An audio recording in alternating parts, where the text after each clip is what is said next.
Hello guys, और कल है मेरा लास्ट 10 ग्रेड का boards exam and here I received a parcel. और इधर मैंने टू डू लिस्ट बनाई है, पता नहीं मैंने कितना फॉलो किया था। Then I went for PYQ session.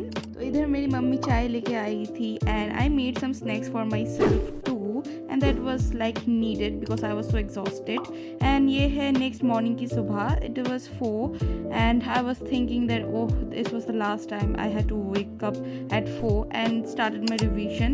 And here is the notes that I made at last night, and here is me, and I'm ready for the exam, and my exam is over guys, over and I am so relieved. थोड़ा regret हो रहा था क्योंकि मैंने बहुत सारा wait gain कर लिया, but it's all fine because ठूसना इज़ वेरी इंपॉर्टेंट। तो वही करने में चली गई एक रेस्टोरेंट में अपनी फैमिली के साथ, and the food was so great. And yeah this is how life feels after boards, and I was so relieved.